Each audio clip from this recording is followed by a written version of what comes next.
नमस्ते दोस्तों। हिंदी श्लोक भारती कक्षा 8वीं। हमने पिछली वीडियो में हमारा जो पाठ है 7वां मेरे रजा साहब, इस पाठ को हमने शुरुआत की थी। उस पाठ का उत्तरार्ध हम आज देखते हैं। तो चलो बच्चों, मेरे रजा साहब हमने देखा लेखिका सुजाता बजाज और जो प्रसिद्ध चित्रकार सैयद हैदर रजा साहब है, इनकी मुलाकात जो हुई जहांगीर आर्ट गैलरी में प्रदर्शनी देखते हुए, तो लेखिका ने उस बड़े चित्रकार से मुलाकात की और उन्होंने जब उनसे पूछा कि तुम क्या करती हो, तो लेखिका ने बताया कि मैं पेंट करती हूँ। तो यह जो चित्रकार है, बड़े चित्रकार सैयद हैदर रजा, यह उनके जो पेंट है यानी उनका जो काम है, यह देखने के लिए उत्सुक हो गया और वह कहने लगे कि चलो तुम्हारा काम देखते हैं। अब आगे जाकर हम देखते हैं कि क्या हुआ। लेखिका और जो चित्रकार है सैयद हैदर रजा, इनके बीच में जो वार्तालाप हुए, हम उस पाठ की ओर देखते हैं। मैं सोच में पड़ गई, मेरा काम तो पुणे में है। उन्हें बताया तो वे बोले चलो पुणे। ताज होटल के सामने से हमने टैक्सी ली और सीधे पुणे पहुंचे। उन्होंने मेरा काम देखा और फिर कहा, आपको पेरिस आना है, आपका भविष्य उज्जवल है। छोटी सी बात की भी उनके लिए महत्वपूर्ण हुआ करती थी। बड़ी तन्मयता और लगन के साथ करते थे सब कुछ। पेंटिंग दिखने के बाद पैकिंग में भी उनकी रुचि हुआ करती थी। कोई इस काम में मदद करना चाहता तो मना कर देते, किसी को हाथ नहीं लगा देते थे। बड़े करीने से धैर्य के साथ वे पैकिंग करते कहते थे, लड़की ससुराल जा रही है, उसे संभाल कर भेजना है। जो वे किसी को पत्र लिखते या कुछ और लिखते तो मत पूछिए, हर शब्द हर पंक्ति को नाप तोड़कर लिखते थे। फूल उन्हें बहुत प्यारे लगते थे। देखो बच्चों, यहाँ पर जब लेखिका ने बताया कि मैं पेंट करती हूँ, तो उन्होंने जो चित्रकार सैयद हैदर रजा है उन्हें कहा कि मैं तुम्हारा काम देखना चाहती हूँ। लेखिका सोच में पड़ गई। लेखिका कहने लगी कि अरे मेरी सारी जो काम है तो ये तो सब पुणे में है और इतने दूर मैं कैसे इनको लेकर चलूं। फिर भी यह जो रजा साहब है वह कह रहे कि कोई बात नहीं, हमें पुणे चलना है। तो उन्होंने बाहर आ गए, वहां से टैक्सी ली और टैक्सी से दोनों लेखिका का काम देखने के बहाने रजा साहब भी उनके साथ आ गए और उन्होंने सारी जो पेंटिंग है लेखिका की, वो सारी पेंटिंग देख ली और उनको एक ऑफर दी लेखिका को कि तुम पेरिस चलो मेरे साथ, तुम्हारा भविष्य उज्जवल है। देखो बच्चों, यहाँ पर एक अच्छे कलाकार की जो कद्र है, एक अच्छा कलाकार यहाँ पर एक मिलने के बाद एक दूसरा अच्छा सच्चा कलाकार जब मिलता है तो एक दूसरे को किस तरह से मदद करते हैं। यानी गुरु शिष्य जो किस तरह से होते हैं कि जो लेखिका को मदद करना चाहते हैं रजा साहब उसका भविष्य उज्जवल करने के लिए। और फिर लेखिका ने रजा साहब की विशेषता यहाँ पर बताई है। देखो बच्चों, कि छोटी छोटी बात में भी उनको हम उसको महत्व देते थे। बड़ी तन्मयता और लगन के साथ वह सारा काम करते थे। देखो, तन्मयता यानी एकाग्रता, शब्दार्थ है तन्मयता। तन्मयता यानी एकाग्रता,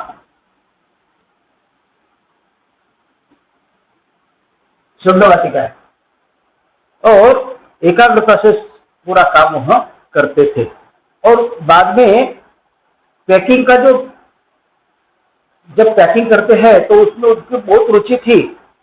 उसको उनको कोई मदद करने के लिए आता तो उनसे मना कर देते थे वह, और अच्छे से पैकिंग वह करते हैं, अच्छे बड़े करीने से यानी व्यवस्थित रूप से। यहाँ पर शब्द दिया है करीने से, करीने से व्यवस्थित रूप से।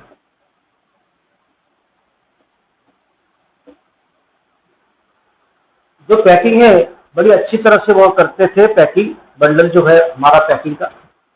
तो इतनी छोटी छोटी बात में भी वह इतनी महत्वपूर्ण वह बात समझकर वह पूरी करते थे। वो कहते थे, यहाँ पर वह कहते थे लड़की जब ससुराल जाती है तो उसे संभाल कर भेजा जाता है, और किसी को वह पत्र लिखते हैं तो इतनी खबरदारी लेते हैं कि पूछो मत।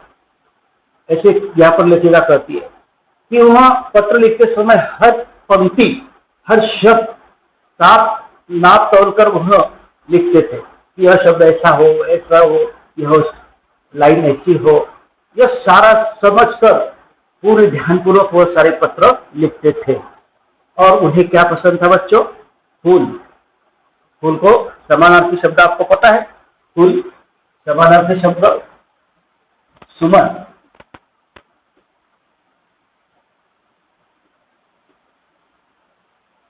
समानार्थी शब्द सुमन। तो उन्हें फूल बहुत पसंद थे बच्चों। जैसे रजा साहब, जिनके संस्मरण पर यह पाठ लेखिका सुजाता बजाज लिखती है। अब आगे जाकर भी देखते हैं बच्चों, अगला परिच्छेद देखते हैं।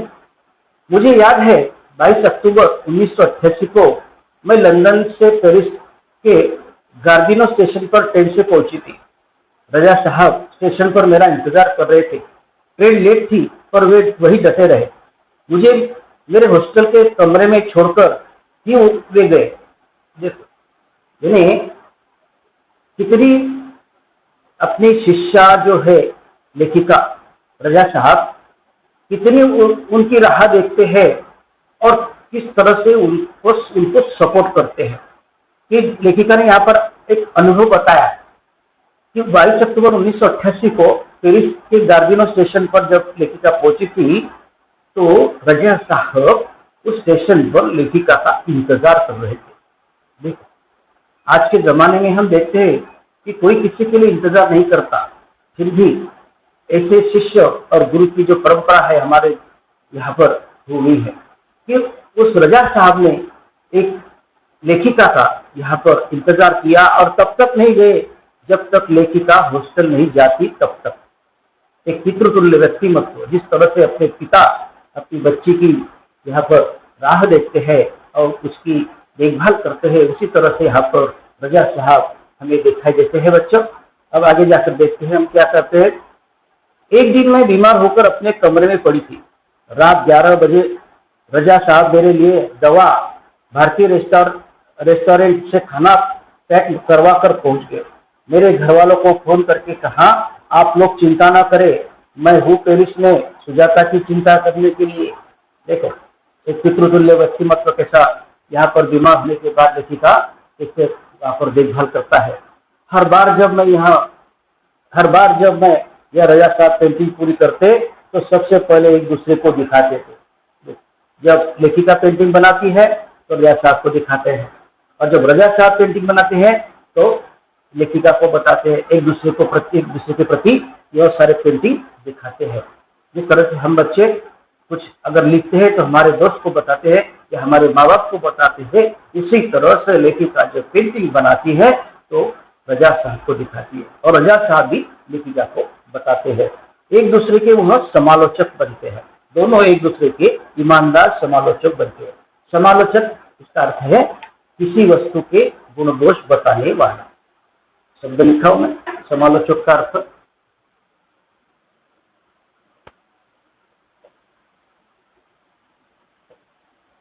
एक दूसरे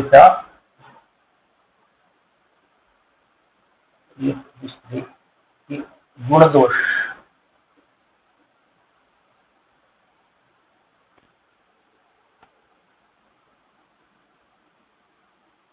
बताने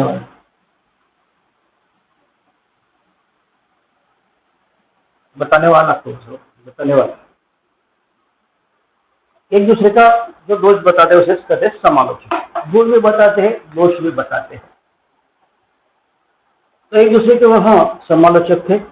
हमने मुंबई, लंदन, पेरिस और न्यूयॉर्क के साथ साथ प्रदर्शनियों की कोई विवाद नहीं हुआ। यह उनके स्नेह और अपनापन के कारण ही था। हिंदी उर्दू तो हमेशा से बहुत अच्छी रही उनकी। अंग्रेजी फ्रेंच भी वे बहुत अच्छी लिखते थे। कविताओं से बहुत प्यार था उन्हें। शेर गजल वो पुराने हिंदी फिल्म गाने बड़े प्यार से सुनते थे। एक डायरी रखते थे अपने पास, हर सुंदर चीज को लिख लिया करते उसमें। मेरी बेटी हेलेना बहुत खूबसूरत हिंदी बोलती थी, तो उन्हें बहुत गर्व होता था। वे हमेशा उसके साथ शुद्ध हिंदी में ही बात करते थे। रजा साहब को अच्छा खाने का बहुत शौक था, पर दाल चावल रोटी आलू की सब्जी में जैसे उनकी जान अटकी रहती थी। मैं हफ्ते में एक बार भारतीय शाकाहारी खाना बनाकर भेजती थी उनके लिए, उनके फ्रांसीसी दोस्तों के लिए। रजा साहब के कुछ पुराने फ्रांसीसी दोस्तों को उनके जाने की खबर देने गई, तो फिर से एक बार उनकी दीवारों पर रजा साहब की काफी सारी कृतियां देखने का मौका मिल गया। मैं हमेशा कहती, रजा साहब आप मेरे एंजल गार्जियन है, तो मुस्कुरा देने देते, पर सन 2000 के बाद से कहते, क्यों अब हमारी भूमिका बदल गई है, तुम मेरी एंजल गार्जियन हो, अब मैं नहीं। किस तरह से यहाँ पर लेखिका अपने गुरु व्यक्तित्व व्यक्तिमत्व का परिचय यहाँ पर देती है कि वह कहती है लेखिका आगे जाकर कि जब लंदन, पेरिस, न्यूयॉर्क के साथ साथ जब प्रदर्शनी भरती थी, तो वहाँ दो कभी कोई विवाद भी नहीं हुआ। विवाद यानी मतभेद, विवाद का अर्थ है मतभेद।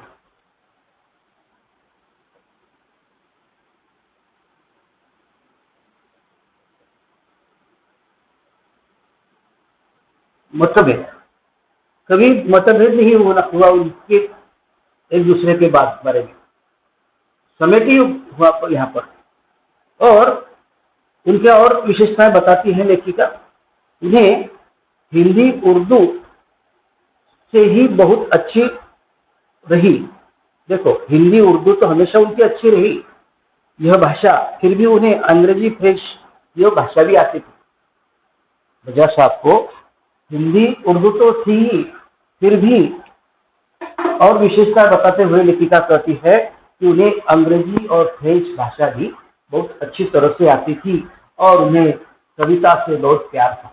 उन्हें कविता का शौक था, वह कविता पढ़ते थे, लिखते थे। चित्रकार होने के साथ साथ बच्चों उन्हें बहुत शौक था, अच्छी अच्छी कविता वो पढ़ते थे और उन्हें बहुत पसंद थी। और इतना ही नहीं, तो शेर, गजल और पुराने जो हिंदी गाने हैं फिल्म के, यह सारे गाने का शौक भी उन्हें था। यह जो चित्रकार होते हैं बच्चों, बहुत बड़े रंगीले होते हैं, उन्हें सब चीज में रुचि होती है, क्योंकि उसी के धुन में वह अपनी धुन में वह रहते हैं और अच्छी से अच्छी कला प्रदर्शित करते हैं। वह सब कला के प्रति अपनी रुचि रखते हैं, जिस तरह से रजा साहब यहाँ पर रखते हैं बच्चों। उन्हें गाने का भी शौक था, कविता का भी शौक था, वो तो चित्रकार थे ही बच्चों। तो गजल और शेर जो होते हैं हिंदी में, उसका भी वह शौक करते थे, उन्हें शौक था। और इतना ही नहीं, तो एक वह डायरी अपने पास रखते थे। हर सुंदर चीज अगर उसको मिलती है तो वह डायरी में अपने नोट करते थे। वह लेखिका की जो बेटी हेलेना है, वह हिंदी खूबसूरत बोलती थी, तो वे हमेशा उसके साथ हिंदी में बातें करते थे। रजा साहब को लेखिका कहती खाना बहुत अच्छा लगता था और दाल चावल रोटी जो है सब्जी, यह उनकी जान अटकी रहती थी उसमें। जान अटकी रहना यानी जान फंस जाना, अटकना यानी फंसना। उन्हें बहुत अच्छी पसंद थी यह सारी।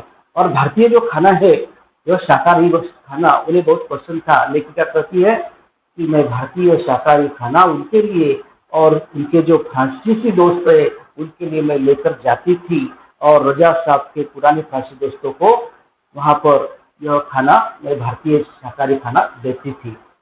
और फिर वहां जाने के बाद देखिएगा कि मुझे वहां पर उनकी बहुत सारी कृतियां दिखती थी। कृतियां यानी उनकी रचनाएं, जो उनकी लिखी हुई कृतियां है, वो वहां पर दिखाई देती थी।